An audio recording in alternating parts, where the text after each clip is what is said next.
Commissioner Mary Norton. Present. Commissioner William Cluin. Here. Commissioner Molly Joyce. Here. Commissioner Lena Wallen. Present. Commissioner Nat White. Council Member Representative David Spence. Okay. I'd like to read the land acknowledgement. The Flagstaff Open Space Commission humbly acknowledges the ancestral homelands of the area's indigenous nations and original stewards. These lands, still inhabited by native descendants, border mountains sacred to indigenous peoples. We honor them, their legacies, their traditions, and their continued contributions. We celebrate their past, present, and future generations who will forever know this place as home. The first thing I'd like to ask for is an approval of the February 23rd, 2026 minutes. I'll move. Second. All in favor? Aye. Any opposed? Thank you. I'd like to make an open call to the public.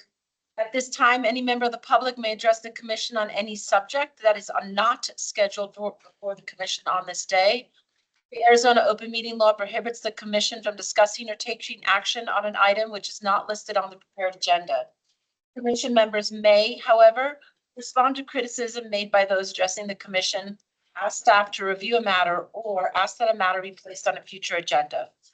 To address the commission on an item that is on the agenda, please wait for the chair to call for public comment at the time the item is heard. Is there any public that would like to make a comment?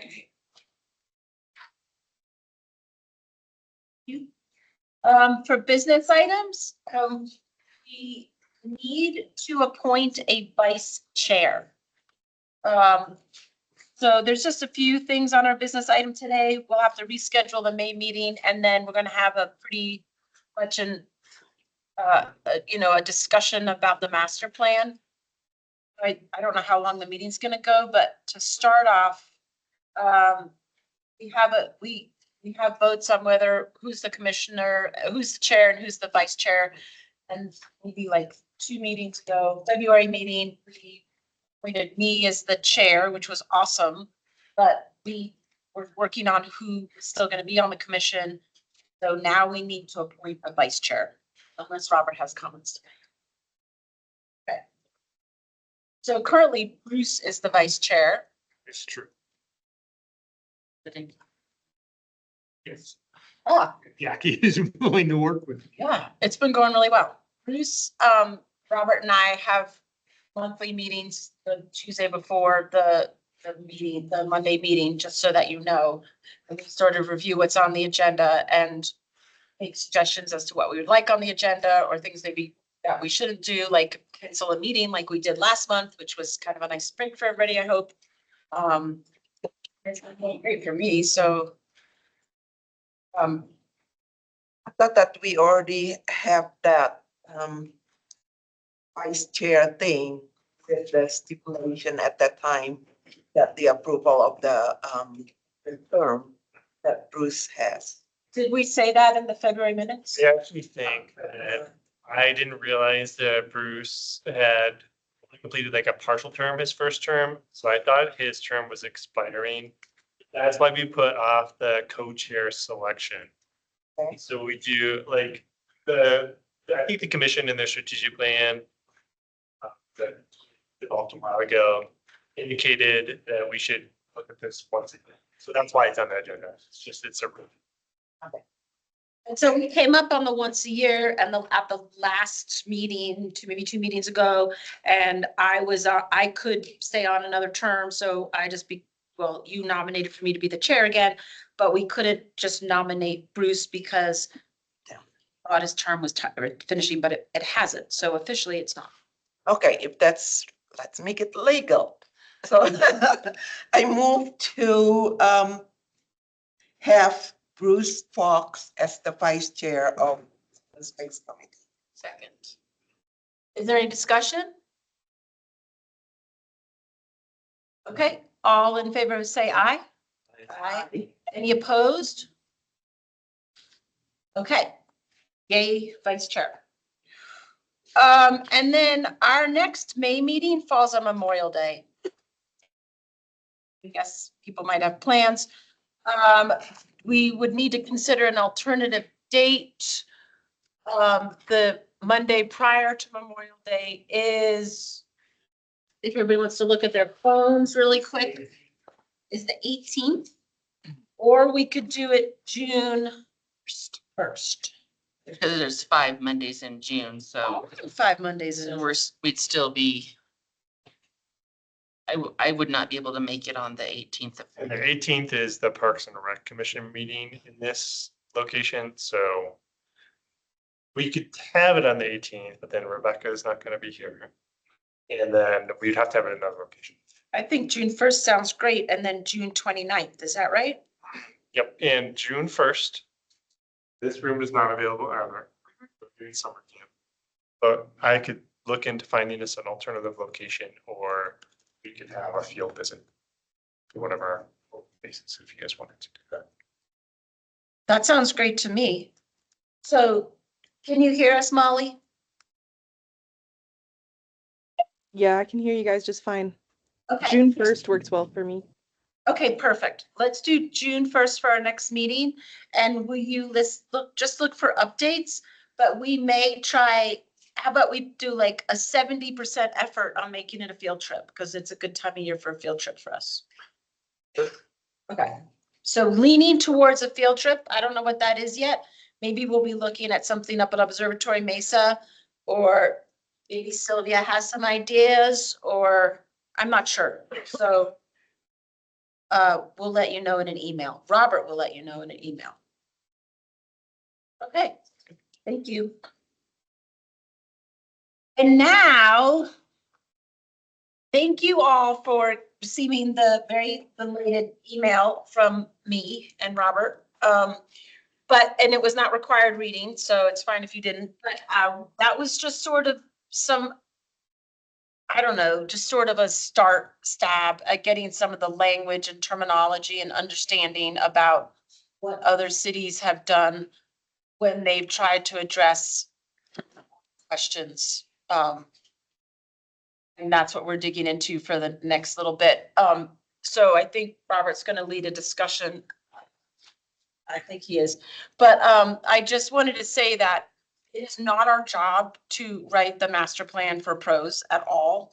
I just shared those documents and that synthesis because I think it might help you brainstorm, and we don't need to start at ground zero. And we also aren't writing the master plan. So we just need to take it all with a grain of salt and have some understanding of the terminology and language and know what's been effective and what's not been effective and what people have totally forgotten to consider. And I just think it'd be great if we all read something, and I think everyone's really bright and has a lot of awesome things to bring to the room. So, that was why that was shared with you. Okay, so Robert's going to share an informational update with us. I actually don't have a plan to do the discussion, but here's my idea, and you guys can decide whether you want to do this. I thought we'd start with an update from Rebecca about where we are with the consultant. And then I just turn it over to have a discussion about, I included our scope of work, I think, at some point to you, so you have an idea of like what elements we're going to ask the consultant. And you've had an opportunity to look at some plans. Jackie put together a nice document, and we can put it up on the screen if you want to take a look at that. And we can use that to kind of prime our ideas and just kind of have a discussion together as to what elements that you think are really important for Flagstaff. And that way we can kind of have our ideas in line.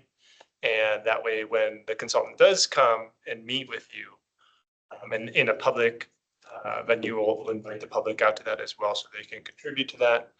That way we have some ideas kind of already formulated, and that'll help drive the conversation. That's kind of. Yeah, that's great. I think us having a working document as a group of people is a really good idea. Okay. Turn it over to Rebecca there.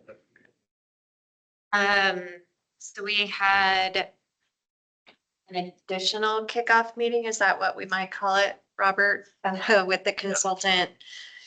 We had a kind of a check-in meeting before we had the contract finalized, and then we had an official kickoff meeting about a month ago now, I think. So it was really a time for them to let us know the information that they need from us. And so we have been working to gather all of that into one location, and I have learned a whole lot of new things about SharePoint and how to share that with external partners so that we don't have to create multiple sites to get all that information to. But it was thinking of Olive Pros, so they were asking for inventories of all of our assets, right? So all of our parks, how many courts, how many this, how many, you know. So gathering all of that information plus the recreation centers. Robert put together a great kind of 4 or 5 page document of just some general information about open space. He described the 3 properties, kind of our general, some general statements about our management philosophy, our guiding goals of like 10-minute access and the importance of connectivity. Gave a little bit of information on our maintenance and operations, that we utilize grants a lot, that kind of thing. So he gave them a lot of that information just in one document, which is great. We also uploaded for them the management document. What's that called? Yeah, our management plan. So they have that. They also were asking about all things budget. So now they have all of our budgets for this fiscal year, and I will upload once approved the next fiscal year budgets. They asked for all revenues, so I provided them like a 5-year history that our budget analyst was able to pull together for me. Just really data dump for them to start scouring through and kind of figuring out where we are now. And that's helping them, I think, put together their plan for the next few steps. We have also now set up monthly meetings that are actually starting next week to just check in with them and make sure they have what they need from us, that they're not waiting on anything from us. That's my goal, is for us to achieve what they need so that they can just keep going and stay on schedule. And I will not be at our first meeting next week, but I'm sure the team has it all in hand. And I've talked with our assistant director again. Guys have heard from her, and she has my questions that I had about kind of what the next steps are. But that's where we are. We also received our first billing, and shows that they're working on the community engagement pieces, data collection pieces, obviously. So that's where we are on the consultant side of things. And I think after these meetings get started, more to come, we'll start having more details, including like a public engagement strategy. We've put together a list of internal and external stakeholders who we call partners. I'm asking them to change that dialogue in as much as possible from stakeholder to partner. And we've given contact information, so they know about you all, they know about the Parks and Rec Commission, they know about City Council. I gave them all of leadership's information, so city leadership. And then external partners included like Coconino County, Parks and Rec. Now I blank, like just maybe the open space stewards. Like, we're letting them know that we have these groups and we need them to help us where they fit in to their outreach. whether they want to meet with them directly or make sure they're invited to the public meetings as they come up. So, any questions? Yeah. Question for you, because this kind of involves input that maybe they would find helpful. It's also kind of where I started my research, because there was this nagging pieces left over from the regional planning process. And I was wondering, all the items that maybe we had asked to have in the regional plan that really didn't fit, you know, and I'd heard comments at these workshops, well, open spaces section sounds like it should be their master plan. And then the argument, of course, was we don't have a master plan, so we want it in the regional plan. So those pieces that either got lumped together with something else or diluted or deleted, I was wondering, like I went through like my notes, like that form that Robert gave us back in October and some of the other things from the regional planning process of like those items need to fit into our master plan to bridge that gap. And so I wondered if you're able to like, were you able to give them like something like this that Robert created of like what got left out, you know? I think that's gonna be the kind of thing, once they get the initial data dump, that inventory and revenues, and budgets and personnel and all that stuff. I think that's gonna be essential information for them to have as we start to move further in. We also need to ask them, and Robert, this is me asking you to make sure we talk to them next week about how we can make this, turn our master plan into a specific plan that then aligns with the regional plan as a document that can be enforced with the regional plan. We've talked with Planning and Development Services about that. We just need to see what it would take for this consultant to make sure that they follow the public outreach requirements in order to meet the criteria of a specific plan. So I think as those conversations are happening and that public engagement, but yeah, there's a lot of things that we heard that's most appropriate in a pros master plan. Make sure you put it in there. And yeah, we're gonna have to, that's gonna be these upcoming conversations with them. Great, thanks. And you gave them the capital improvement plan. For open space. For everything.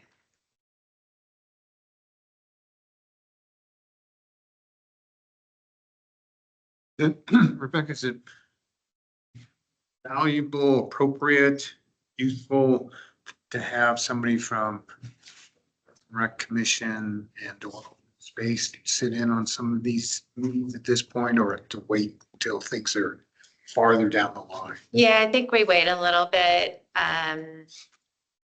We've just been honestly scrambling to get them all of the information. They gave us kind of a 2-page document of like, we need all these things, and we've been trying to pull that together. Not a whole lot for you all to do quite yet. And probably not appropriate, quite frankly, for commissioners to sit in on the kind of internal staff meetings. That's also our opportunity to make sure they're staying on track and that we're paying for the right things when we pay their bills and things like that.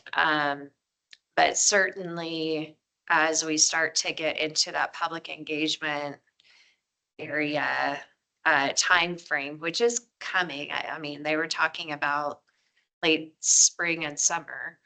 So that's now, right? So that's what the team needs to figure out next week. Like when is this starting so that we can start, they've got a lot of public outreach tools already developed. Like they've got it. They showed us at our very first meeting a logo that several logos that they had created for us to review, and we picked one. A general outline of a website, and we picked one. Like they're ready to go with a lot of the pushing things out. I think that's when the stakeholder meetings or the partner meetings are and focus groups. I'm guessing each commission will be a focus group. that's gonna be your opportunity. They do know that you all are very eager and excited about the project. Can you remind me that what firm it was that It's Kemley Horn.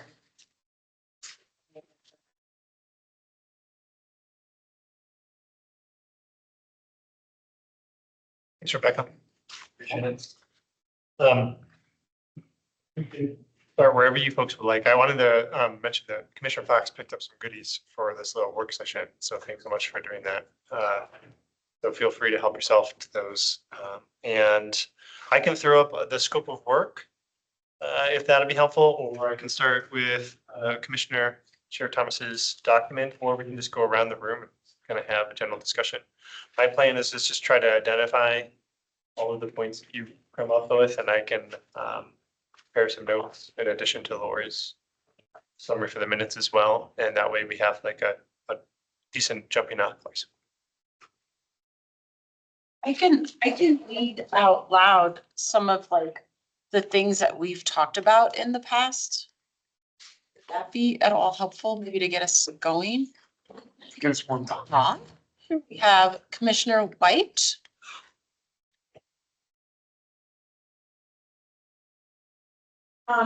So some of the things that we talked about in the past, some of the objectives were to have developer obligation tools such as impact fees, trail dedications, greenway requirements, you mentioned something else, and codes with walking distances, and we need a strategy to implement these things.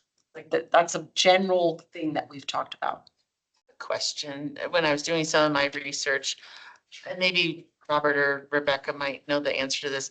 Is it true that the state of Arizona took out the ability for developer impact fees or capital expansion fees? However, I mean, I think we call them developer fees or impact fees here, that they can't be used for open space. Can be used for parks and infrastructure, but it could not ever be used for something called open space. Something came up like 2011, they took that verbiage out of it, allowed use of developer impact fees, and I didn't know if that was true. Knowledge, and we are working on impact fees right now, and I met with the city's consultant on that a couple of months ago, and we were still moving forward as if space is part of it. Okay, that was just kind of, I thought, well, maybe that's why it never happens. I mean, but. Okay. No, and the city of Flagstaff does not have development fees or impact fees, and never has for parks, recreation, libraries, open space, we're one of the very few cities in the state of Arizona that does not, which I'm working very hard to change. The ones that we do have are typically for infrastructure, We roads. have transportation, police and fire, are the ones that we have, I think. So that's something we've talked about, and it sounds like it's getting worked on, but we can talk about or learn about that more.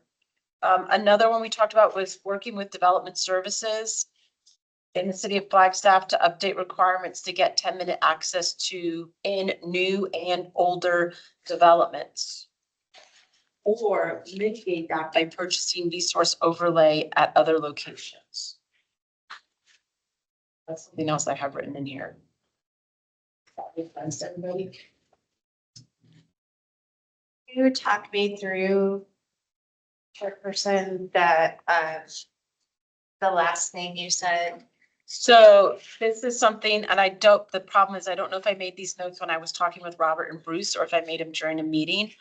But we did like, one of the things that came up was, well, does a developer have to put in the open space at the location where the development is occurring?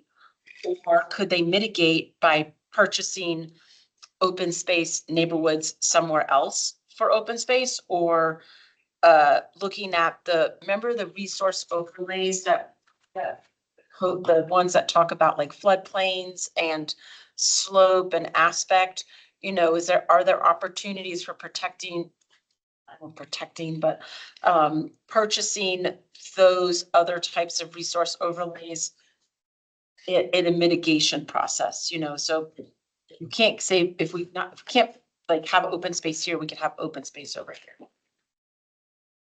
Do you mean in addition to what's currently required? Developments? Well, developments right now, like often enough when they say they're going to have open space, it's picnic tables and concrete walkways. It's not like. Or detention basin or, Yeah, bioswale or something, maybe if you're lucky. I think where we were headed with this, and I was calling them in lieu lands. Let's see if I can do an example. You have this nice flat place where you can put in lots of homes. And instead of taking some of that land out, that might not be very exciting as open space, plus have a really high value for development, then you buy some land over here that fits in, it's a nice piece in a puzzle, and say, okay, that's the open space associated with this development here. It's not here, it's over there, but we're still getting open space. And in fact is we may be getting better open space by being able to do that in lieu rather than on site. I would add to that toolbox, if I may, in lieu cash for the city to go buy open space somewhere else. we don't have anything like that at this point. Typically might be easier. I don't know if that's legal or not. I don't know if we can require that, right? Just, you know, that's one Don't of get the. hung up on technicalities. For housing development, so something to think about. There's a couple terms and things that I found in my research. And first thing is do we have a walkability map of the city? Like in Woodland Park, they had a walkability, and it showed, actually, they are able to meet 80% of the dwellings in the town. It's small, it's much smaller than Flagstaff, but they meet the 10-minute half-mile walkability. And I wondered if that had ever been done for Flagstaff for the neighborhoods, do they? Our GIS department did do a 10-minute access walking time based on like access points to open space. Yeah, so we have like a very general map that was completed, I think, 2018, so it's a little bit old now, of like where folks have 10-minute access, where folks have 15, where they have 20, where they have 20 and above, or 25 and It above. was just for open space, like theirs was also for parks or open space, but That analysis just considered open space, and it did one just for the city open space. And then we have a broader one that included like Fort Tuthill, the county open space, or access to Forest Service as well. And then the Trust for Public Lands has the free park serve tool, which is essentially equivalent for like mapping those overlays. But for sure, we need something that's updated. And yeah, I think that is one of the items that Nathana's had in her review, was trying to address the residential disparities for 10-minute walking access time. the other two terms that I learned were the level of service and the land value rating system.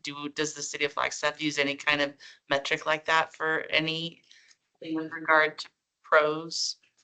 Can you repeat this? Level of service, and the level of service, it seemed that it has migrated to be the number of parks or open space compared to the population. So like The metric of the quantity of parks to the population. Buena Park, which I did not include in this analysis because when I read through it, it was so urban.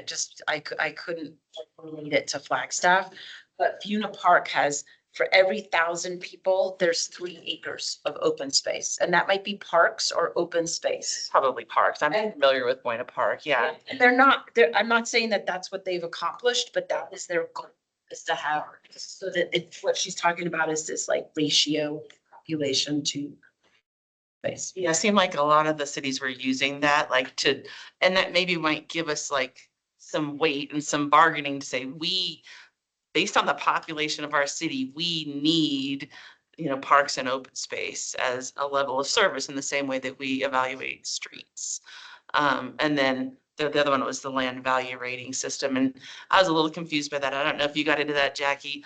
I almost felt like maybe some developers were willing to dedicate land, that little remnant pieces that they didn't want and they didn't want to manage or take care of.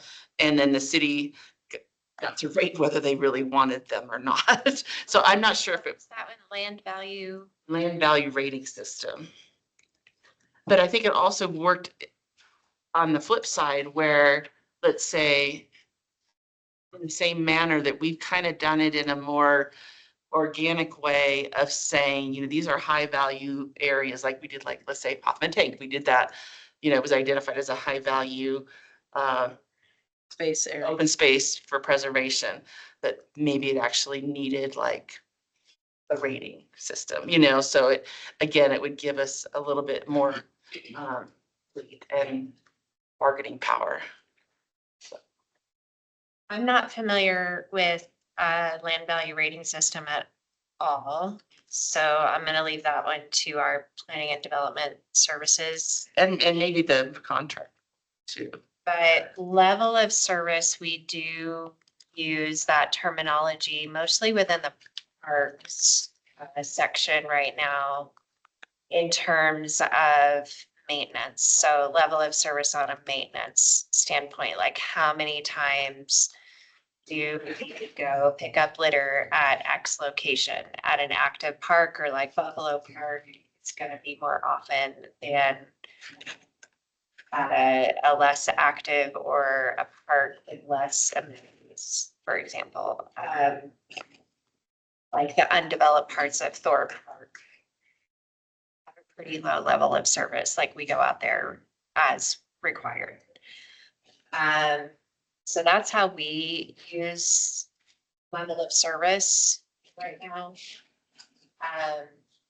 I do think that we can extrapolate the idea to open space and maybe come up with a similar but different type of level of service. We're already using the term. Yeah, I found it used in both Mammoth Lakes, California, and in Woodland Park, Colorado. They used a level of service metric, which was quantity of parks and open space to population. Right. And supposedly there was some national. So where I've seen that kind of comparison is more of a benchmarking exercise. So the National Recreation and Parks Association does an annual survey. And it's kind of open to whoever is willing to take the time to upload their city's information.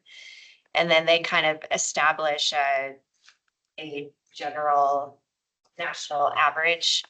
So acreage per capita, number of employees per capita.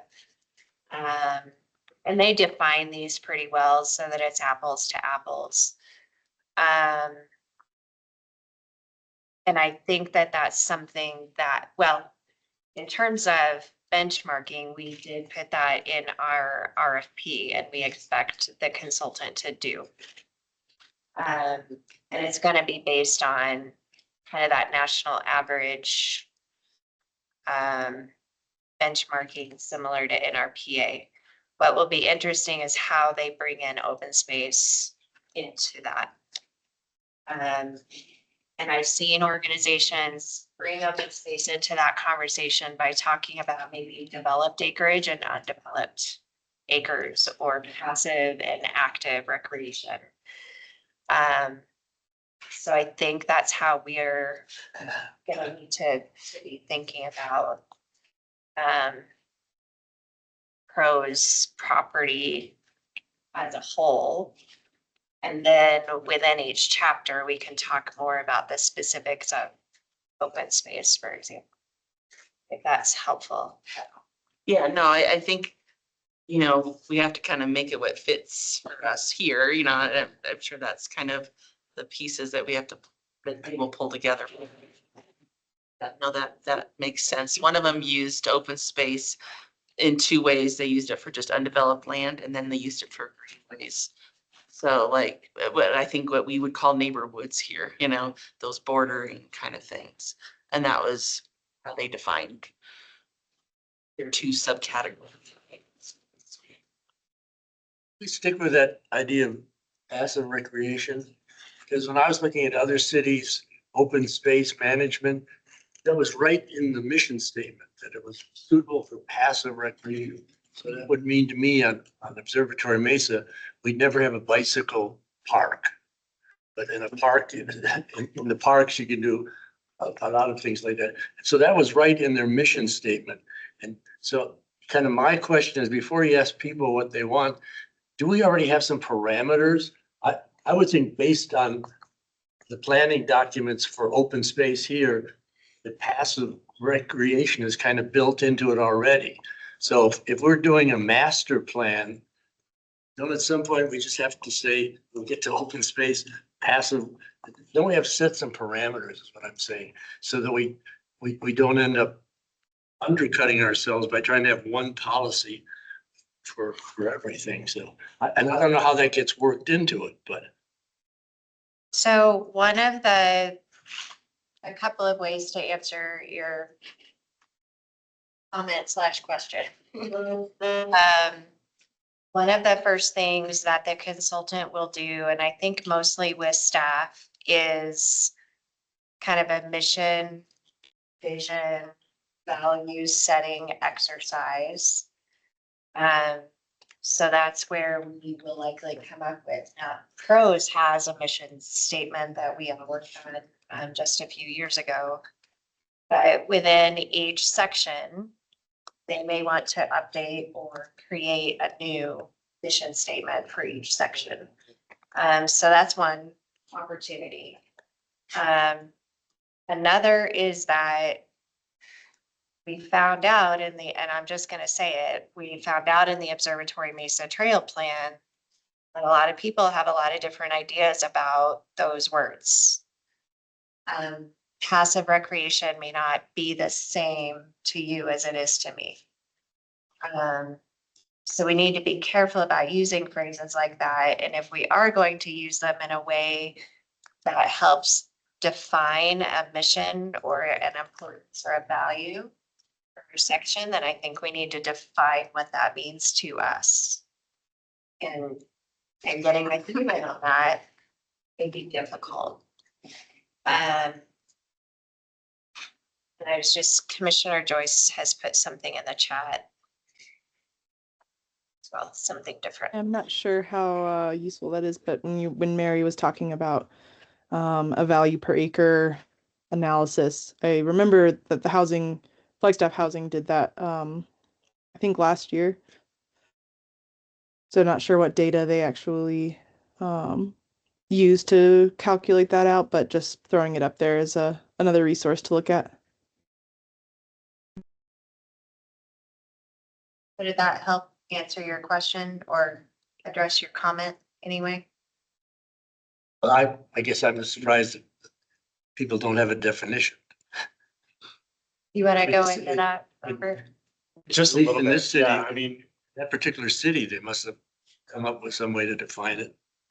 I think we do have a definition that's in our management plan, but it's interesting, like when we did the regional plan, if you remember reviewing the definitions portion of that, they have a definition of passive and active recreation, which is different from like how open space defines it.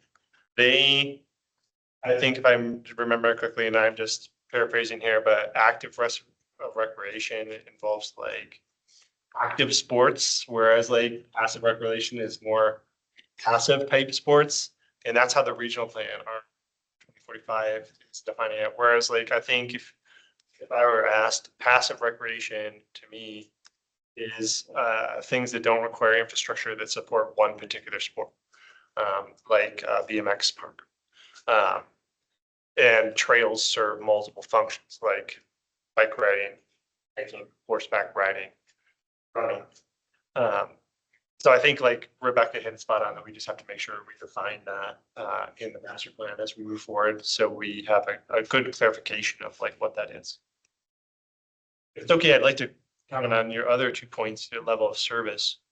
Yeah, we don't have a number of acres per person defined as a requirement. And we have been working towards a 10-minute access because we thought that was probably more equitable. Or rather, we have 3,000 acres of open space, but if that's all clumped in one particular location, it doesn't really serve the property relay or the population in general. So I think if we are thinking about a level of service, we'll want to make sure that that's equitable. We decide to go with. And then land value rating system. I threw this up on the screen just in case you're curious, but we do have this conservation criteria when we look at a particular property. If we're proposing to acquire property, property was, suggested as a dedication from a developer. These are some of the things we might consider when we look at property. This is really just for our section. It doesn't carry any weight in the development process. So I think if we're going to have standards, it would be great to think about some of these, not be limited by them necessarily, but and then might need to be a broader tool that's used by them rather than just. Thanks. It does say, I'm just looking at the 5 lessons from all the 4 plans. And I think it says here that a land value rating system is legally defensible. Legally defensible. So I think if it's something that we adopted, not that I'm talking legal stuff at all. I mean, I'm just saying we really struggle in my career. What does ecological services mean? It's really hard to put a monetary value on ecological services. And I would think that it's very hard to put a monetary value on a land rating system like that Robert shows us. So I just think it's a topic that we should dig into maybe, or ask the consultant to consider that, because I don't know. I mean, I think we're talking about trying to protect or create open space for perpetuity, right? For everybody. So forever. So I think that would be something In the Woodland Parks plan, Mhm. which I did save their plan. So I did know, page 52, 53, they had a grid and certain metrics as far as availability, parcel characteristics, habitat, scenic quality or view shed, future trail connectivity, ability to provide recreation, so they had theirs, Same thing. Yeah. kind of, there were some other elements to it, but I think there's some similarities and crossovers that we could pull from in their plan and the way that they define their land Yeah, I think this system. we could this is something we'd like to dig in. Yeah. Which plan was that you It were? was the Woodland Parks, Colorado. I provided the link. It's here and page So 50. say, check out page 52, 53 of their plan for that. And another thing, I mean, we're just talking big picture and implementability. That's what we're asking the consultant for, is how to make this happen. Another thing about the trail plans is that they, mandatory trails, in developments, they that's a really good tool. And I don't know, we have a map exists, I just think that maybe could be, I don't know, as we learn more, but maybe that's a real part of the plan also, they, after reviewing all of those trail plans, having a map and having mandatory trails that have to be put in when development comes in is a really effective tool. Now, I don't know how it's gonna work for us, but it's something that I would like to know more about.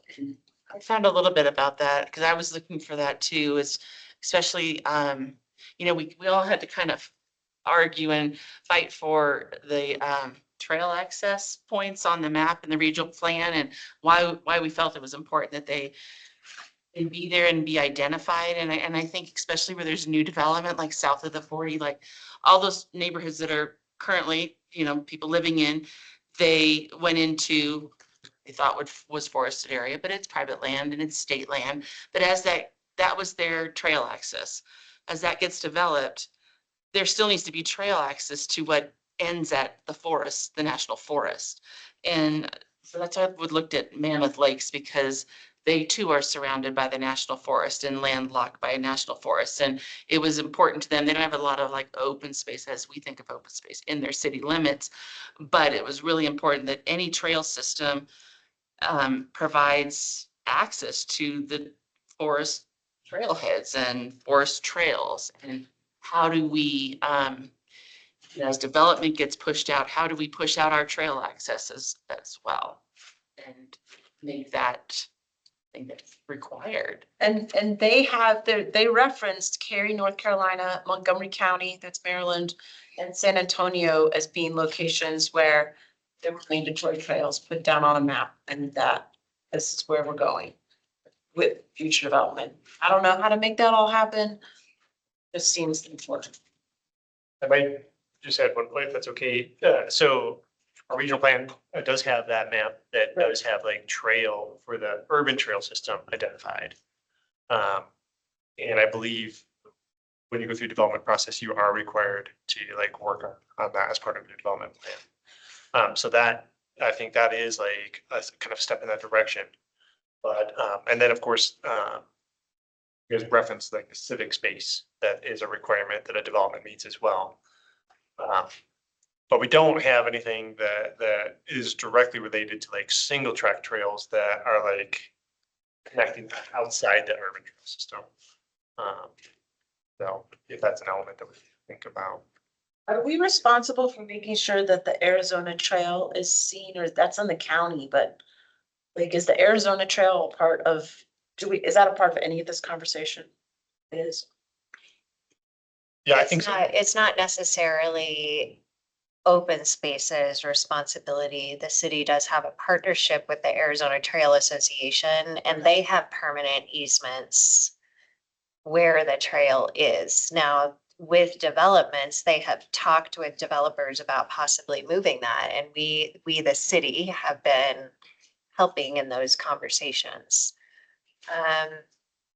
And then we, city staff, try to influence to protect the experience as much as we can. But ultimately, that's the Arizona Trail Association, as I understand it. I had the same question with regard to the Flagstaff Loop Trail, and I didn't realize that really that was kind of a county forest, Flagstaff Bike Organization, city collaboration that it, like, do we have, again, same question, do we have any part of that? And interestingly, in like Woodland Parks and those other towns surrounding Pikes Peak, Colorado Springs, all that, there's a separate specific plan for a trail similar to the Loop Trail. It's called, now I'm forgetting what it was called, Circle the Peaks or something to that effect. And so they had a plan so that as anything got developed, they too had to contribute to connecting portions of the, Circle the Peaks Trail. And I wonder, a lot of that missing parts of the loop trail is in the will be newly developed areas. Do we have any say in that? Are there missing parts to the loop? I mean, I trail? think as it gets developed, that it stays there. Yeah, It stays accessible. I believe it stays there. Less familiar with the loop trail easements or property rights. But I think our friends would know that. So our responsibility is to make sure that these neighborhoods that are going in and existing neighborhoods have access to the loop trail and other access points. Is that right? Like, or access to open space and other, like, they have these little trails that get them to an open space and that can stay there. Or like the loss of the trails through Little America, like that was how people were commuting, which totally helps with our environmental impacts, but we can't, now it's not there anymore. And like, is that our responsibility? Like, I guess I don't want to be asking questions about things we're not responsible for. I can jump in and just, and provide a little bit of clarity. We do have three like classifications of like property that we work on preserving in our community. And that is like regional preserves. Those are larger areas that provide like recreational opportunities like Fisher Canyon. And then we do have connectors, which are supposed to connect those regional preserves to provide access to those. And so we do partner a lot with engineering to align along the Foots Trail or to align along the Loop Trail, or we have two segments of the Arizona Trail that come through our open space as well in Fisher Canyon as well. So I think partnering on those is certainly important, even if it's not directly in our open space. And then we do have this kind of more broad category that we call complementary open space, which might be like educational zone, like next to a school, or a piece of property in a neighborhood that acts kind of like a pocket park for the immediate neighbors to get out on a daily basis, but maybe doesn't provide that greater recreational opportunity. It's maybe not connected to the whole system, but it's very valuable to the immediate neighborhood for some reason. I don't know if that helps as far as like where our responsibilities lie. So yeah, some of it overlaps like the Foots, and I don't think that our master plan needs to duplicate like Foots master plan. But I think it's good to reflect and show where we do align. Anything you want to add to that? Yeah, I think there are existing plans that are adopted by council. The adaptive transportation master plan. The plan going to voters soon. There's a Foots master plan. The planning side of it is not within our purview specifically, but we absolutely work together and support it. And try to also preserve experience, not just a trail connection. And by that, I mean the experience of a trail not being next to a road versus meeting the trail connectivity requirement of my development by putting what's next to a road. Very different experience, right? So we work together on that, but I don't see it as council's responsibility or open space commission's responsibility or authority to dictate trails. I feel like other than within our own property. But we absolutely need to support that work that others are doing. And we know how important that is in the community. Okay, so so then I just had another question on responsibilities. The view shed thing, remember the view shed got clumped into open space? Are we responsible for view, like, what?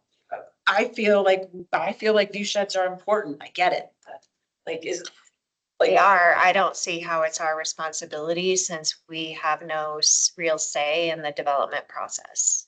okay, so view sheds in the master plan as a not something we put in here. I think it can be a value. Well, back to experience system, yeah. But in terms of us requiring it, I don't see how. Can it go back into that land value point system?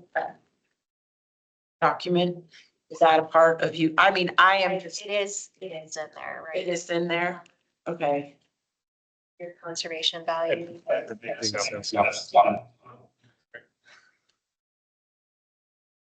When you say like part of the development, by having this master plan, which is a supporting document to the regional plan, does it start to get us into that process? I hope so. I'm learning a lot as we go as well. I'll be completely honest with you. I've been asking a lot of questions from our planning and development services team of what is a specific plan and what does that mean and what does it do and what does it require? And then how can we make the pros master plan also a specific plan so that it's enforceable by planning and development services when they're reviewing development? So those are all things that I think we are working towards and through. But I think the more that we highlight within the pros master plan, those values, trail connectivity, view sheds, conservation purposes, archaeological site, you know, all of those are supporting other requirements that are already out there to a degree. I think that's where our lane is gonna be. Yeah, I'd say there's two separate categories of view sheds, and that is like view sheds from properties that are in the open space matrix that are part of the open space system and like acquiring those potentially. And then there's a view sheds from the greater Flagstaff community, which might have to do with like a development of a new property that we don't really have any say. Okay. So talking about things that we do or not have responsibility about, how do we evaluate a master plan? How do we evaluate that it has the most effective tools and what we should use? Like, how do we know that what we're getting from the master plan is going to be effective? That's an excellent conversation to have with the consultant when they are meeting with you. And enforceable, you know, in a sense, you know, according to our state laws and local, you know. They'll understand a whole lot more of that than I do or Robert does. And then, of course, our planning and development services teams are right along with us on this ride. Mhm. Like I had Michelle McNulty on our evaluation team Right. for this purpose, and I want her to be working very closely with us. I don't want to go down that rabbit hole of something that is completely out of our purview. Yeah, we Not enforceable or effective or productive, like, I don't. do, want any time. you need to stay in our lane, but we also need to be visionary and protect the values of Flagstaff and represent those values. I think that's gonna come out in a lot of the public engagement and the surveys, the Statistical analysis. statistically valid survey, like those types of questions and answers need to be honored, and that all of that will help guide the master plan direction. Yeah, Bruce likes it when I say the poetry and the plumbing. We need the poetry and then we need the plumbing. And part of that is with these recommendations, I would be looking for clear and convincing rationales for their recommendations. I don't want just a bullet list. You don't want what? I'm sorry, I don't want just a bullet list of do this, this, and this. Oh, that evil little word why is really important for me. Right. You would, Then on the flip side, there was a plan, I think it was Preston Valley's plan. It was so heavy in charts and graphs and I'm like, yeah, I just wanted to check out. So I get they were trying to prove their point and why they were heading in a certain direction, but it was, yeah. And there's a lot about taxing, in a lot of these plans, like, you know, city taxes or the people voted out for taxes and they have taxes and you know, like, we would need a lot of persuasion to know that, like, that's the way to go because, you know, I don't think that's gonna fly. I mean, just generally. And I think that it's really important that we have open space.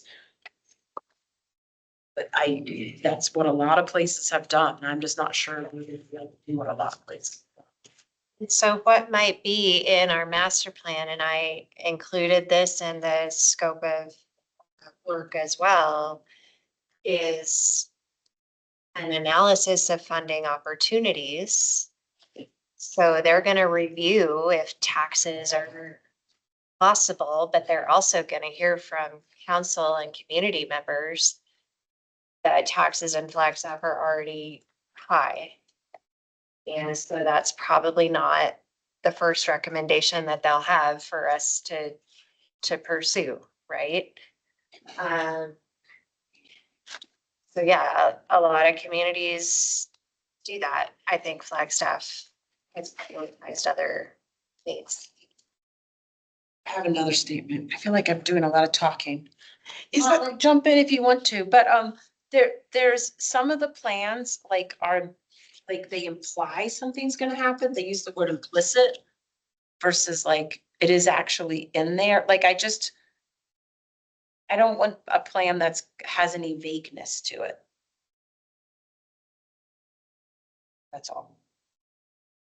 or just merely aspirational? Yeah, yeah. Like, no, like if they're making, like, well, we're not gonna do taxes, we're not gonna suggest taxes because it's not really gonna work in Flagstaff, but maybe you should, like, well, that's not, like, you just need something more It's concrete. nobody any good. And so, yeah, another thing that was in the scope of work was priorities, timeline, path forward that we can all agree to and council can adopt. And if it's a specific plan, then the community also supports.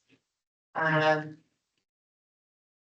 tell us what we need to be doing and when and Provided over the next actionable 15 years. implementation plan, including cost estimates, phasing and priorities.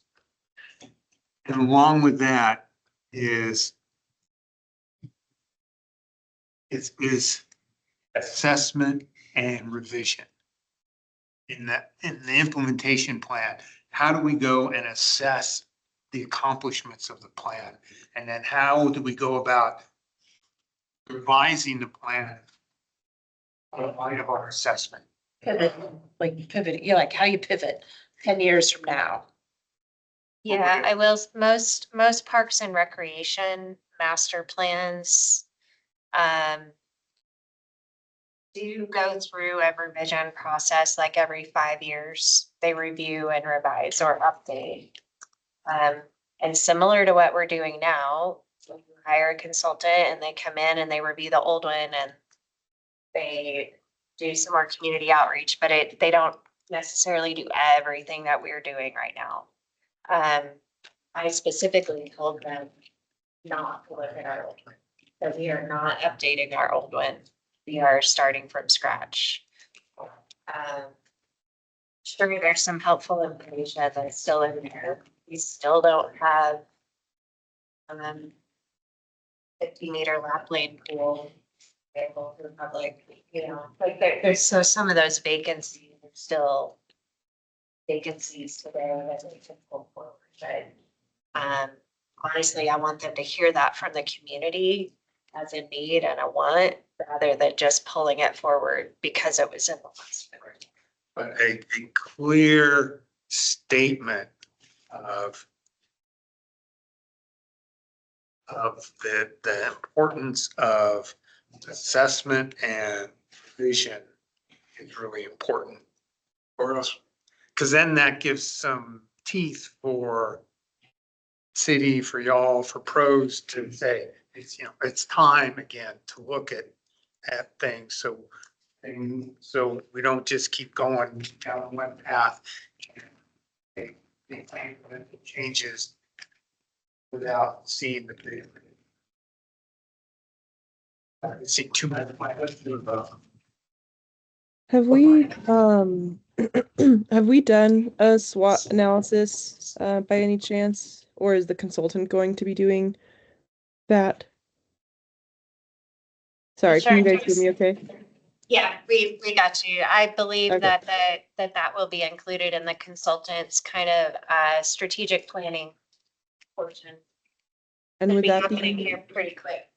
would that potentially be a beneficial exercise for each of us to do in terms of like where each of us as commissioners view strengths, weaknesses, opportunities, threats to, how we're developing this master plan and certain things that we each individually would want to see addressed?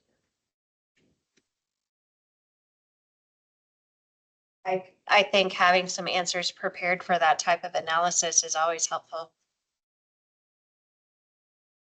Sure, Cluin? Yeah, my question is, the regional plan was gonna be the step to do the proposed master plan. But then my question is, what comes after that? I'll just use Observatory Mesa as an example. There's a stewardship plan in place, 2015, that talks about watershed protection, fire protection, and that. At what point does your plan get down to some granular level so you can assess whether we're doing things right and that things getting better? In other words, this master plan still seems like a high level document, and it might say, we'd like to protect the watershed. But then my question is, what within McMillan Mason or Picture Canyon are we actually going to do to protect the watershed? And a lot of other plans for open space actually got into that kind of granular. Yeah, I think that comes down to that land management plan that open space already has. That starts to define your operations and maintenance activities, your capital improvement projects. I see that as kind of that O&M level planning after a master plan.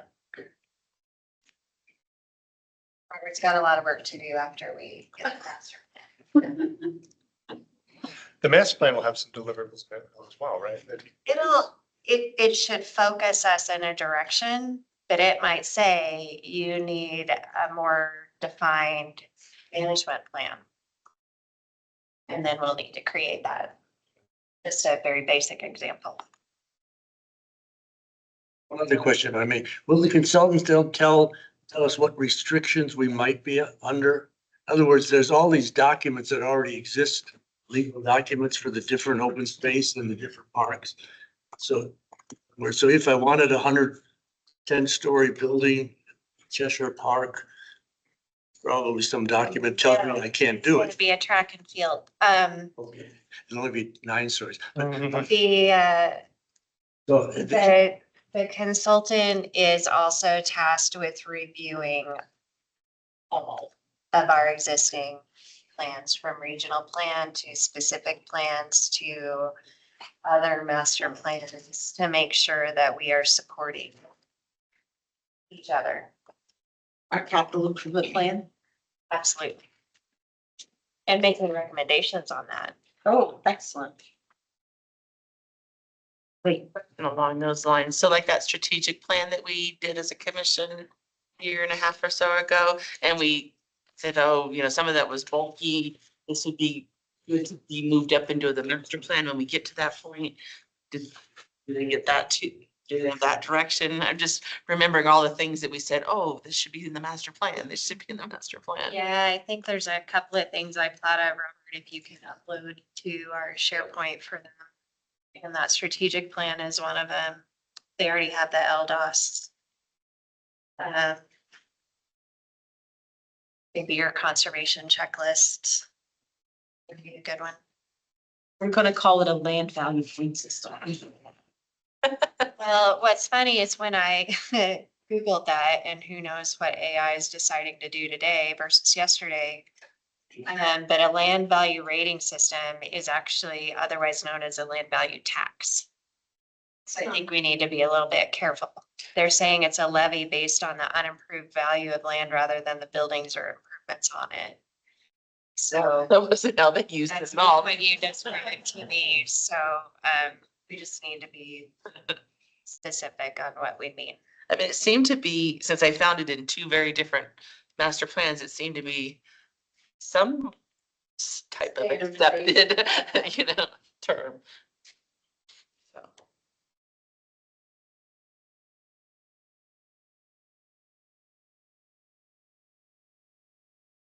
The other thing that I'll just point out, there seemed to be a lot of mention of, obviously, everybody has issues with funding, partnerships. Wow.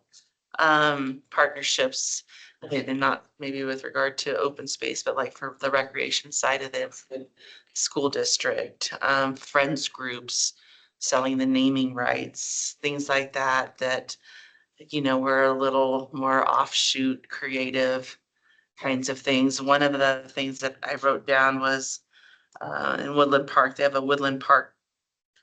Maybe it was recommended, I don't know if they have it or they was recommended, but a Woodland Parks Trails Task Force, and it was like trail advocates as well as other, sort of stakeholder kind of people, interested parties that would sort of have a side job of advocacy, fundraising, leveraging partnerships, things like that. And sometimes I think, having been on the home builder developer side in my career and now where I sit with the city and my commission work is, they be like, oh, the city asks for so much. And I think they start to dig their heels in for things that might become sort of more of a donation, goodness of your heart kind of a thing, deeding over property or things like that. And if it was another entity that is asking for it and advocating for it, so I wonder if it kind of softens the ask. Like that kind of pushes it out of our purview, which is not our intention, but there may be some value in that. Um, That's a good question for the The consultant for sure, and they absolutely will review partnership opportunities and even existing redundancies of like if a recreation center offers the same thing as their third party recreation center. We pay attention to that and we try to work closely together, obviously. But a group that came to mind when you were talking about the Trail Task Force is Flagstaff Trails Initiative. Already exists, and they get donations from a city marketed program of Pledge for the Wild, and it seems like they're already set up and running. I don't know, Robert, if you want to talk about that a little bit more, but it is kind of those outside partners working together to move forward trails in the Flagstaff region. I definitely think that, yeah, FTI should be a partner in like developing our master plan. They have a lot of great ideas for like regional trail connections. So I think that that's our main like trailheads alignment as well. Are they in the list of partners? That part of a group that supported that connection, Buffalo Park down to the Arizona Trail, Paradise Valley. You might be thinking of Flagstaff Biking Organization. They were directly involved in like fundraising and like building that trail. But the FBO was certainly involved in like the FTI regional trail strategy. FTI, when they first got their 501c3, they regional trail strategy, which is on their website, that shows all of like the trails that they think that are really important to the system. And a lot of it overlaps directly with like some of the things we've been talking about, like our connections, the Flagstaff Loop Trail, the Arizona Trail. So it's a really great document. Yeah, so they have a lot of great points to bring to the table as far as the trail. They're completely independent. I've heard of them. I just don't know much of, I know you're involved with, I think, Nat, aren't you involved with it? They partner with the city. Yeah. They partner with the city. But yeah, they're their own 501c3. Yeah, that's on the board, so you can speak more. will they be consulted as a independent entity, or are they consulted as like at a general public outreach? They're on our list of partners, and I think we'll talk with them about that relationship and determine the best way to reach out to them. Or not reach out to them, the best way to get them included.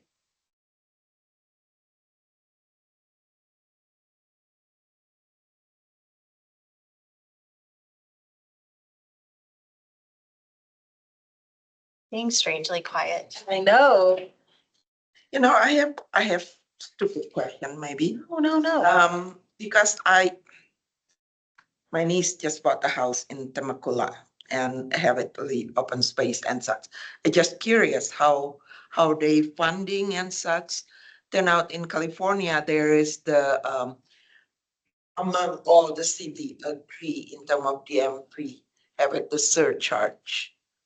I can't remember, $4, $6 per car and such.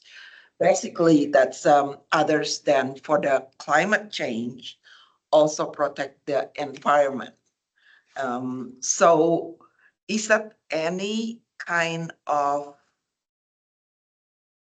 work together among the cities in Arizona?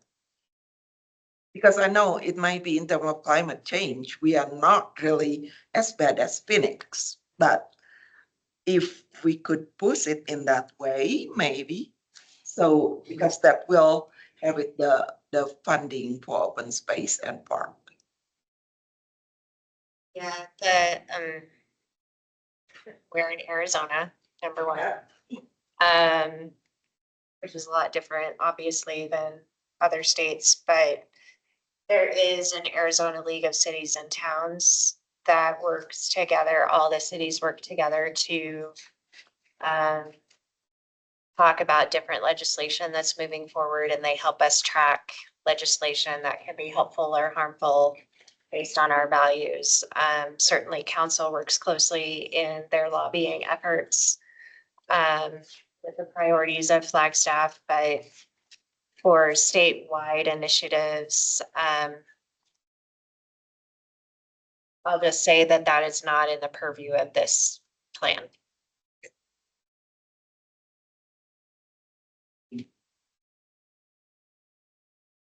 Yeah, like the gas tax, though, as an example, is a state set gas tax. And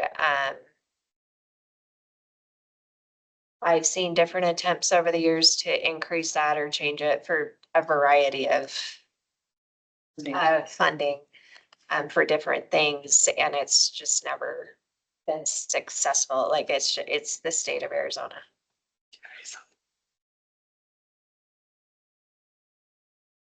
I don't know if Councilmember Spence, you want to add anything?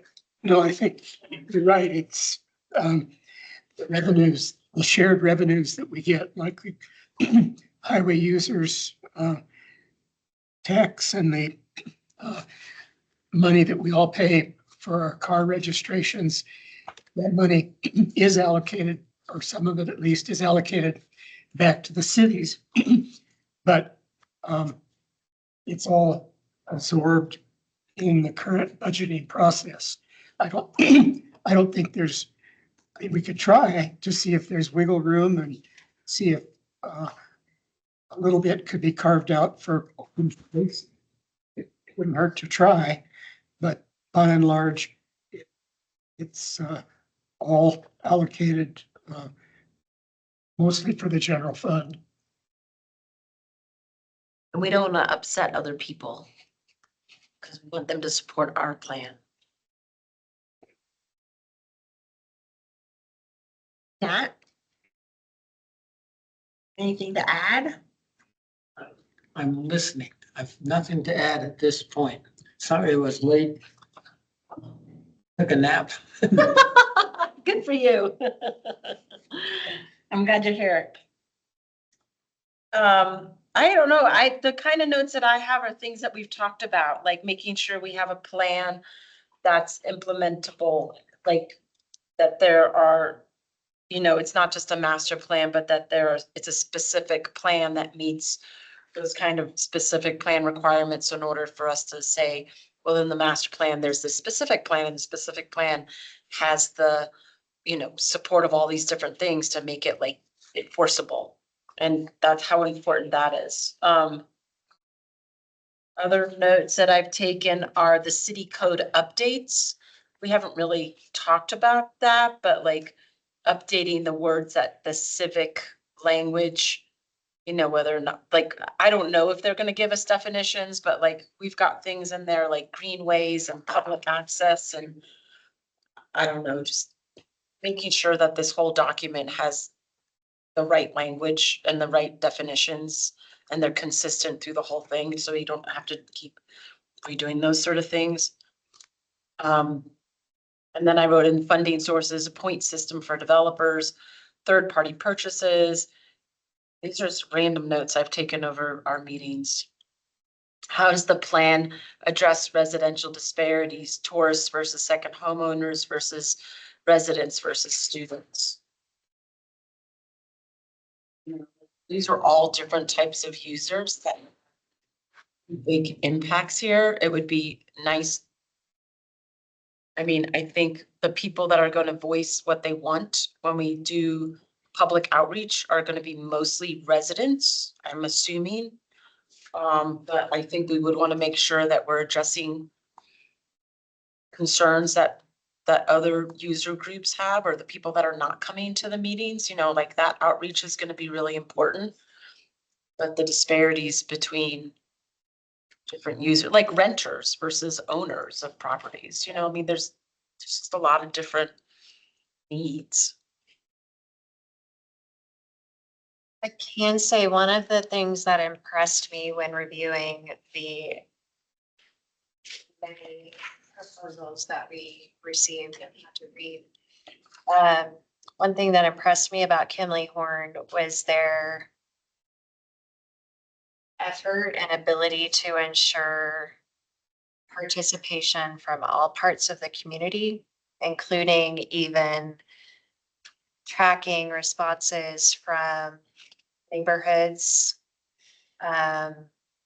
And if there's an area of town that they're not really hearing anything from, then they can go kind of target that neighborhood. If they're not hearing from youth or indigenous populations, then they start working and going to where they are to be sure those voices are heard. In person, right? Not just on computer. All manner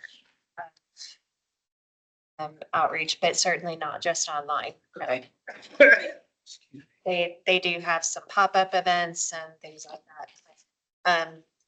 Yeah, Commissioner Joyce had some questions that we just need to. Commissioner, do you feel able to read them into the record? Yeah, sure. Sorry. My voice is just a little hoarse. The question that I had, going back to the wording in the master plan, at one point, Commissioner Norton had made a comment that made this thought come to mind, but with, for example, like ADOT's Fort Valley Road Highway 180 master plan, or 5-year plan, for improvements, being a topic that's particularly important to like Flagstaff biking organization, and seeing as that overlays with things like the FUTs, you know, would it be considered illegal or overreaching if a city commission like ourselves were to regulate the actions or decisions of larger organizations like the Department of Transportation? So like if our master plan specifically worded that any new improvements or plans for things like transportation, you know, had to take into account things like open space, you know, can we do that?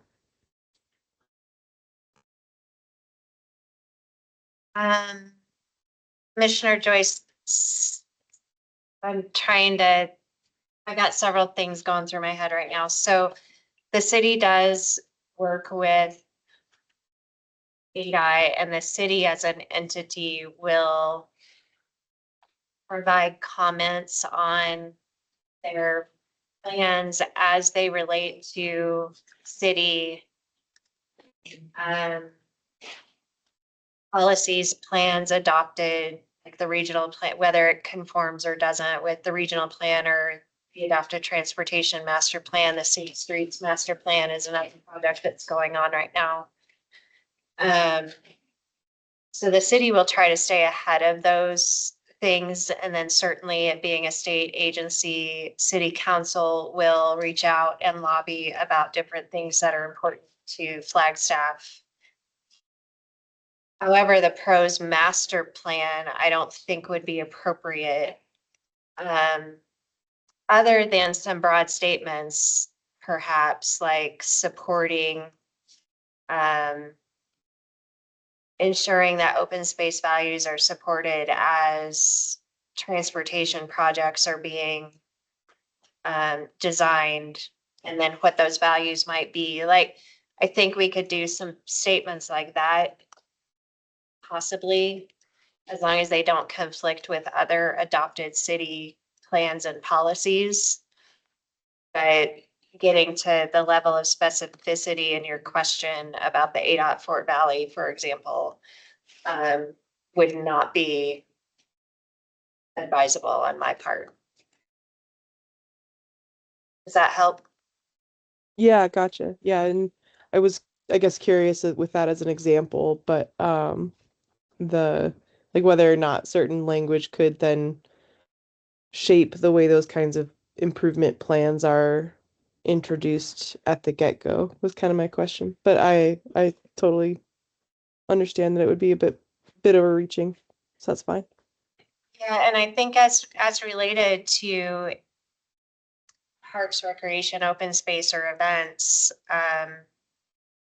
or athletics or marketing, like, I think that's our realm.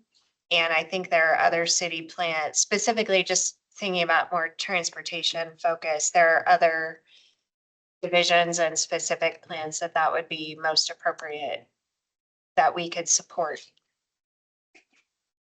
but not drive the conversation. Okay, thank you.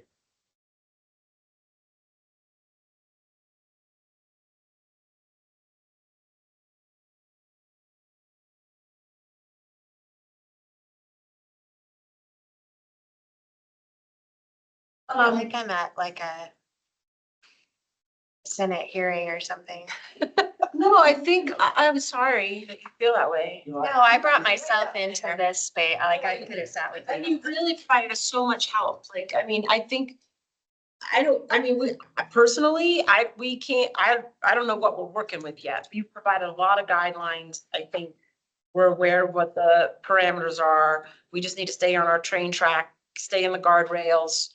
You've given us guidance on that. I think the rest of the questions are really for consultants, and they'll provide us clarification. I know that Robert's captured our questions, and I would highly recommend that everyone keep looking over plans, because they're like, I mean, Rebecca is, guiding us to think outside the box and be creative. I did hear you say that. So let's do it. And I think it's the best thing we could do right now. And we look forward to meeting with the consultants. Please let them know. We're gonna be very eager. Oh, I've already told him. I want to say what I learned today is that a lot of my issues are way too granular for a master plan.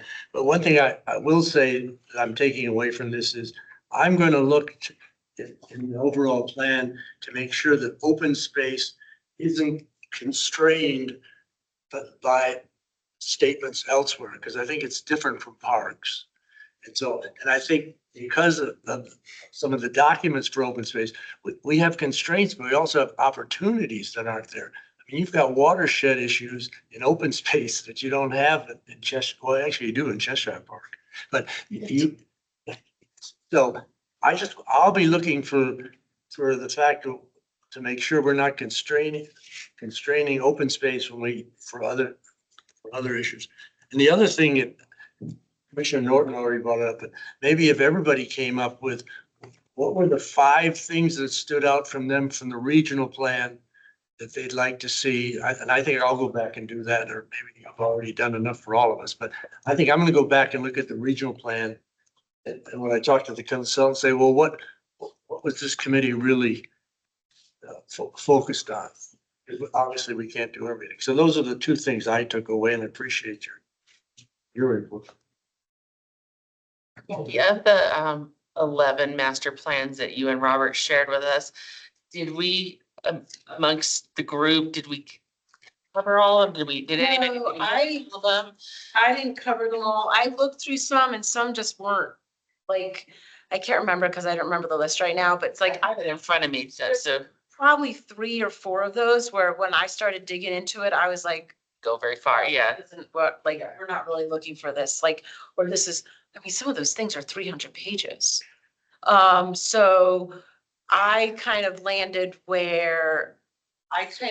on ones that seemed workable. There's nothing exactly like Flagstaff. But what we've had generated is a suggestion of some other places we might consider, like Montgomery County, which is it's a large populated area, but it has a lot of open space. I don't know, I think I think we can, There was 11. I'll rattle them off. I have it right in front of me. City of Edmonds, Washington, St. George, Utah, Prescott Valley. I looked at that one.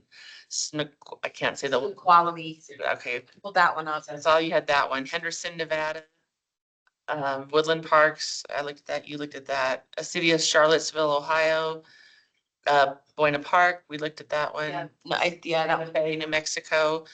Boulder, you looked at, in Fort College, you looked at, so. Yeah. You look at Santa Fe or? can't remember now. I kind of picked those at random, just so you know. Okay. Okay. Because they have good open space plans or plans. They were because he suggested. Just to get you guys started. Yeah, and I think some of them, like, there wasn't even anything to use on some of that stuff.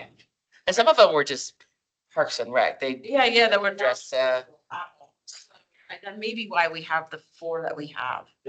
Commissioner Norton, I think a lot of my questions were based on, I would happen to be visiting San Luis Obispo, saw the signs for their open space. I went on their website and because of the watershed all around the town, the open space is really integrated into their water system and stuff. And it just butts, I mean, the trail starts behind the Costco kind of, I mean, the town is surrounded by open space.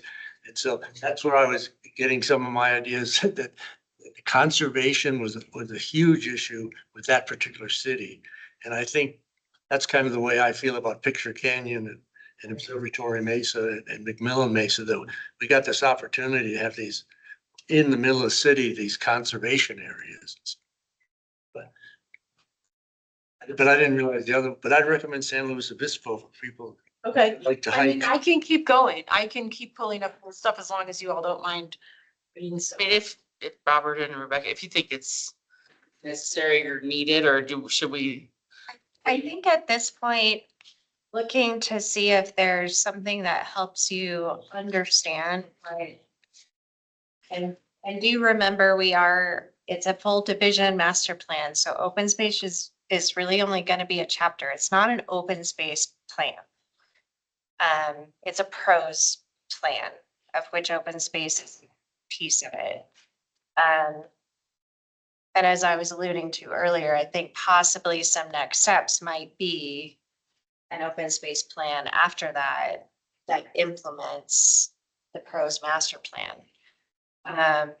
But I think we've got a good start on that already with like some strategic planning documents and O&M documents. But keep doing research if you want to the degree that it helps you understand what a master plan is, so that you know kind of as you're going into our process, the types of things that you'll be asked. Like I think your first meeting with the consultant is going to be them asking you questions. So to the degree that you're prepared and able to answer those questions, and the more unity that we can have, will help them in developing their next steps. And I would love to hear from them, like as they start to receive all your input and these pieces, that they say to us, why don't you check out the master plans that we've done here, here, and here? Do you think there's some similarities that you should look at? You're welcome to go look at their website. I think they have a list of their master plans that they've done, and you can go check out some of those. Rebecca, you're mentioning about the, we have as pros, the mission already, right? We do. We developed our mission statement 2022, right after we became a division. Okay, all right. Yeah, because I read Santa Fe really, and I don't know whether that's involved in the mission or not, but the point that Santa Fe has it is enhancing walkability, which actually that we have that, creating new park, developing civic plaza that reflect the city's cultural heritage. And I think that, you know, part of it, it might be useful, including in the mission. I do think that each section will have an opportunity to kind of develop their own. But I can read you ours right now. Usually I can recite it, but of course, when I'm always asked to recite it, I draw a blank, so. Our mission statement right now, and this doesn't have to stay the same either, connecting our community through people, parks, natural areas, and programs.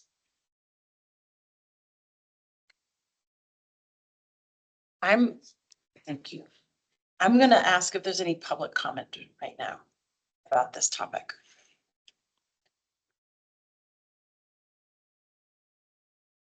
Well, I really appreciate everybody listening in. Oh, wait, Nat has a comment. Question is, what is the pros division thinking about the general purpose of this master plan? Is it, what's the balance between reacting to what's happening now and visionary in the future? What's that balance that you folks are trying to think about? I mean, I feel the need for reactionary because we're growing so fast, or certain areas are growing so fast. But also, a lot of what we have now wouldn't happen without visionary efforts. And I was just wondering, as the pros section, what kind of balance are you thinking about there? It's my goal, and I wrote the scope of work to state that this document guides us for the next 10 to 15 years. So it needs to address our immediate needs and priorities, but in a way that also helps us plan for the future and understand that we might identify a top priority now, but it might take us 10 years to get there. But help me figure out how we're gonna do that in that 10 years. Like, what are the steps that we need to do in order to set that up? And it's again, kind of a reset button for us as well. Let's take in current community thoughts and needs and then plan accordingly based on that feedback, not based on plans that were adopted 10 or 15 years ago. So I don't know that that really answers your question, but it's intended to get us through my next couple of future selves. And my children. I guess, yeah. It's, Like, to set the division up for success. 20 would be ideal to me, but that's hard to do, but I think important for me to keep in mind what we're trying to do. We're not necessarily trying to be reactive. This is what's happening, so we could stop that and try to do things. But you said it well. We're starting now from scratch. Here's where we are. What's happening in the next few years? What do we really want to be happening here? And how do we adjust everything so it comes out what we want? So there's a bit of reality and there's a bit of visionary that we have to have, practical visionary. So. Pros 2040. All right. 2040. I'm gonna try to wrap our meeting up by 6, so we're moving on. Council Representative Fort, David Spence. Thank you, Chair. I've been on the council for about a year and a half now, and I'm starting to get my feet on the ground and understand how things work. And as your city council liaison here on Open Space Commission, I think it's my job to go back to the council and relay the activity that you're all doing. And I'm doing that on a regular basis. But in addition, I think I would hope that I could take ideas from this commission and propose an ordinance. Talked a lot about where could we get funding, what is legal, what have other cities done.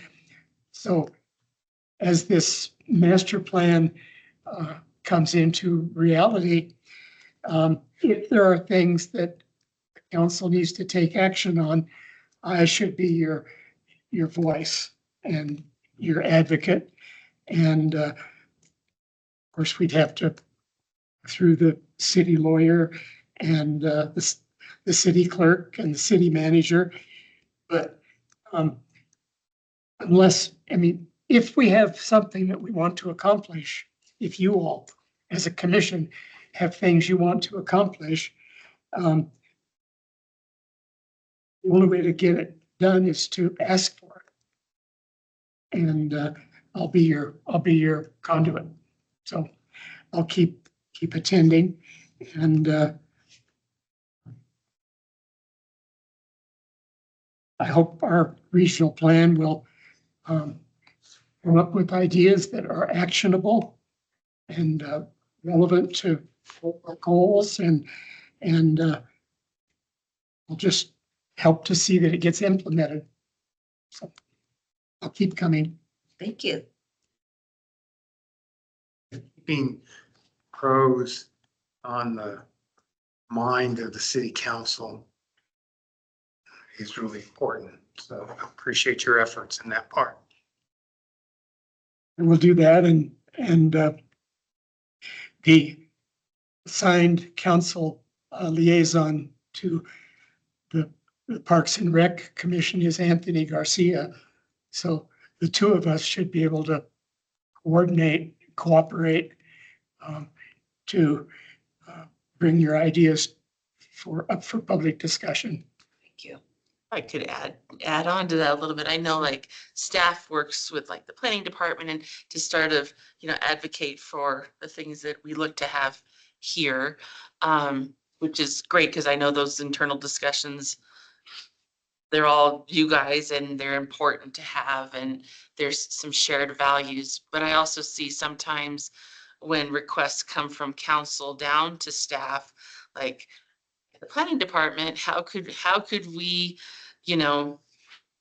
make some of these things possible or reevaluate, what we're allowed to ask, what the city's allowed to ask in a development application. I think a little bit of working from both sides of it, working from the council level, I think sometimes that little extra ask or push sometimes seems to get the ball rolling, whether it's a fair item or whatever, those, from what I observed, those things seem to be helpful to get things moving.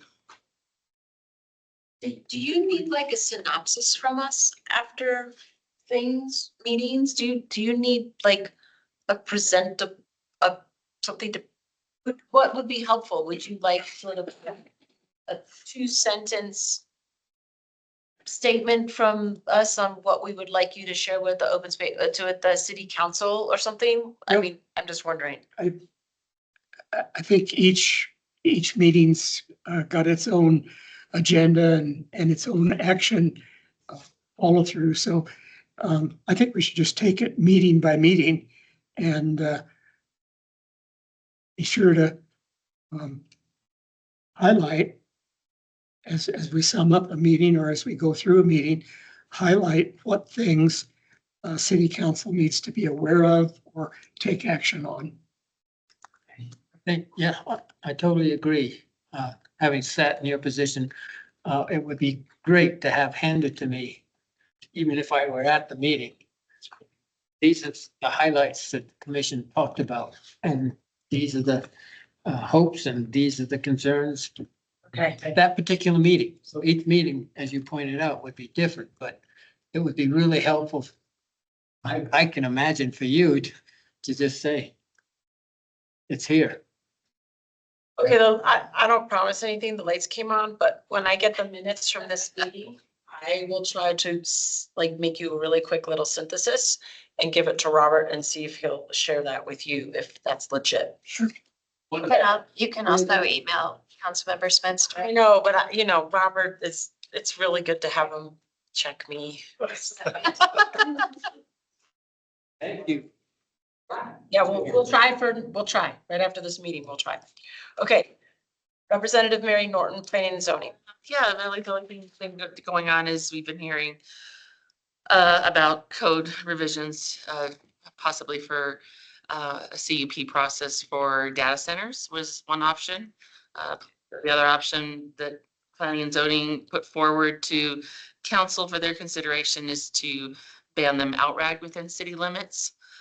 So that is now in the hands of city council as they had a really big presentation about all of the definitions, ramifications, pros and cons sorts of things with regard to what data centers are and what they encompass. And then it'll be up to them to look at the code that's proposed, ask more questions, see if they come to the same thoughts that we did or not. So good luck. One thing that though is as it applies, well, I felt that as it applies to us, as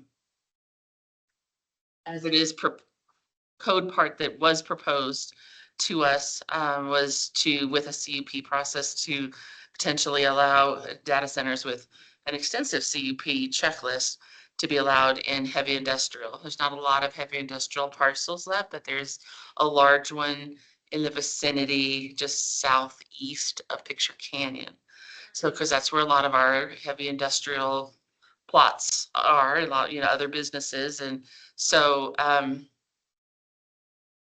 Isn't that like where we want to have a corridor to connect Picture Canyon with the other side of the interstate? I'm not sure if that's what part of that parcel would be. I'm not, I think it might be a little further west. Maybe Robert would know. But anyway, not to say that that's going to be a data center. I'm just saying that's the only available heavy industrial, large enough size parcel to accommodate a medium to large data center if somebody were to apply for one. So would that be impactful? Would that be impactful to Picture Canyon and the enjoyment of Picture Canyon? Yeah, I don't know. Anyway, just thought I would tie that into how it might be of concern to us here as commissioners. Did the council have some discussions about the water use and the electric use of the data centers? Whether we could actually handle one in Flagstaff? We did have an informational session put on by the head of the IT department with input from sustainability and from water services. And it's quite clear that a large data center is beyond the capacity of Flagstaff to handle. But a small data center might be compatible with our available energy and water availability. One of the things that was presented to the council by the IT department head was that there currently are a lot of servers, computers that are, if you will, handling data. The city has 5 or 6 server rooms. The county has them. Northern Arizona Healthcare has data servers. NAU has data servers. So the idea was floated that if there were a consortium of data users in the city that could combine their hardware capacity into one location, it might be more energy efficient and more water efficient than having everything scattered around. So that was just one idea that was brought up as a concept of what a small data center could be. And on a future. Yeah, it comes up on May 5th, that whether you end up voting on it that day or not. I watched that presentation, and coming from where I've sat on planning and zoning, I was questioning in my mind, like, once something is an allowed use, even with a CUP, it's an allowed use, and like in the same vein, we can't tell a high density developer whether they can build for workforce or students, or so can we tell a data center what they can do inside or not? You know, I mean, it's either approved as a data, I mean, these are the things that were going through my mind that I'll be looking forward to seeing how the code department presentation of it comes out, and how they see if that can even be narrowed in that way or not legally. So anyway, it was an interesting discussion and presentation, and I'm sure it will continue. That's all I have. Okay. Thank you. Open space management report, Robert, Sylvia? Yeah, I could hop in there real quick. By the way, thanks for the discussion today on the master plan. I'll compile a few notes and send it out to you guys to see if it covers what you all were chatting about tonight. I also appreciate all the homework you guys did.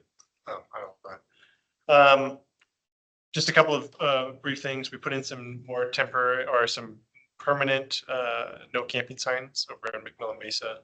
I think we've seen a drop on illegal camping on our property quite a bit, so that's really great.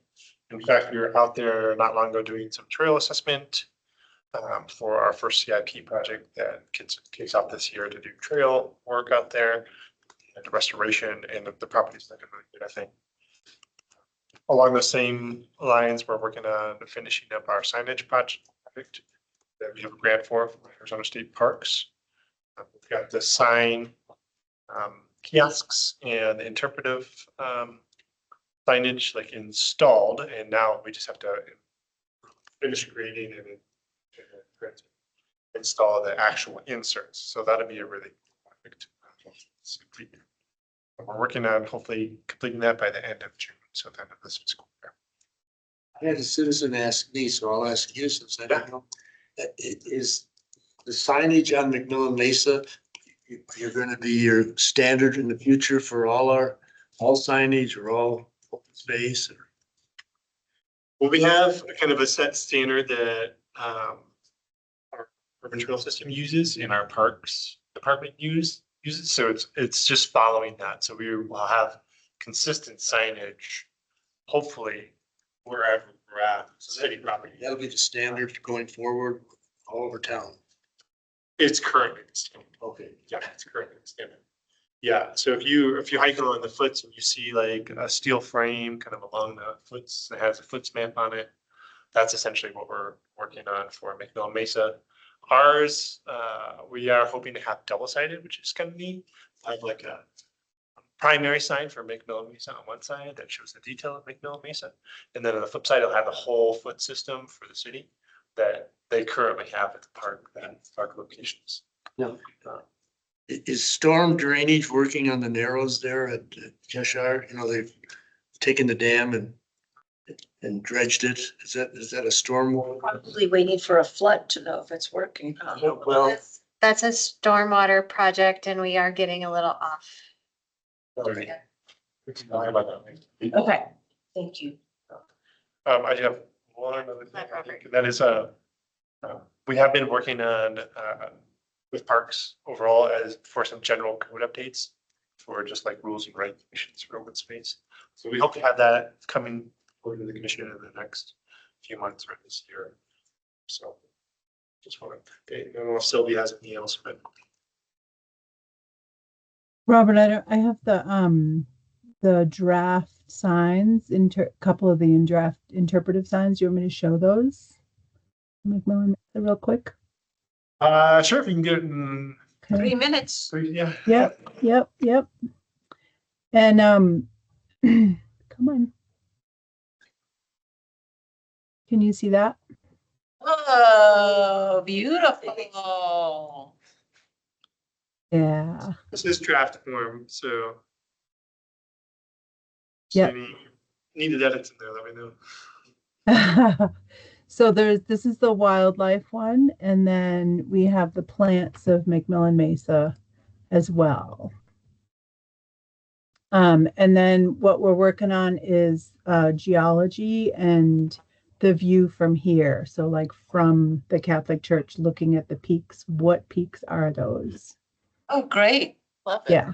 So those are the 4 interpretive signs that we're working on. And then I did send out the cities. We worked together with all the other divisions to do a volunteer appreciation video. So I sent that to all of you because you all are our volunteers as well. And so if you haven't watched that, please do. It will brighten your day. Thank you.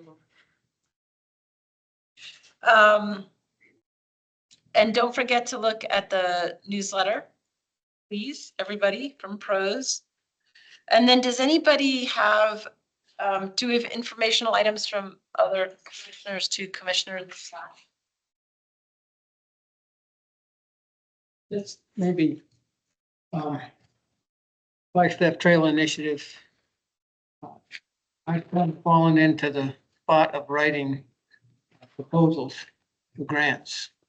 Oh. And so, and I'm kind of one track, and this is a time when they're due usually. And so that's all I've been thinking about for the last month or two. But if there's anything from the city, it's once you get much of the data together, then the actual grant and the asking becomes pretty, it's the most important part of it, but it becomes pretty easy to put together and then get the grant out. So get the proposal out. So I've gotten to the point where I'm there. And so if there are proposals that have a clear what they need to do, how they're going to do it, and how the money is going to be shared, and it's pretty easy for me to put it into the template. The other thing is those interpretive signs are really interesting to me because I've been working on a project along that extension of the Buffalo Park into the Oldham Trail system, interpretive signs there, both history, geology, botany, and history, geology, botany. Geology, History, geology, wildlife. oh, fire. Where are you putting them in? On the backside of Buffalo Park?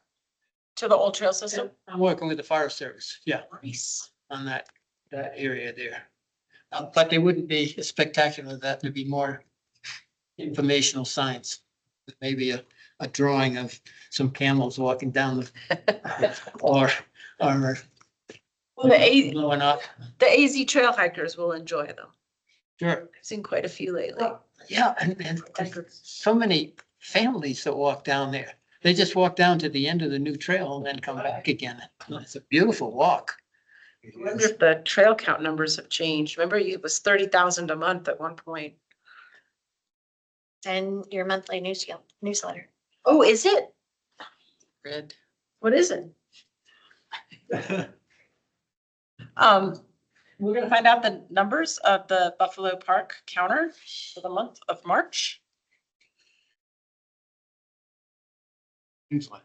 Yeah, I know. She's pulling up the number. Oh, well, we have, there's munchies there, please grab stuff, take it home. Thank you so much. It's Robert's. Oh, thank you, Robert.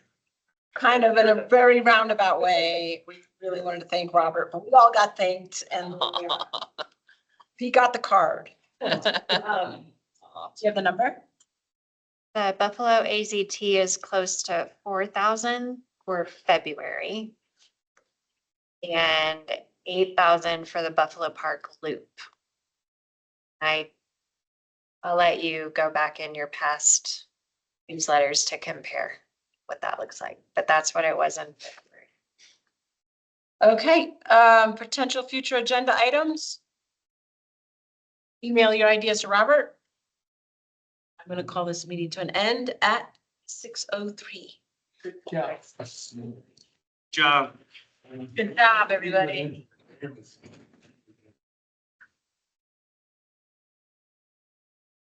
Sorry, flag.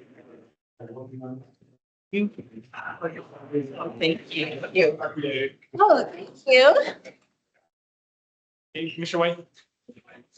Like you mentioned.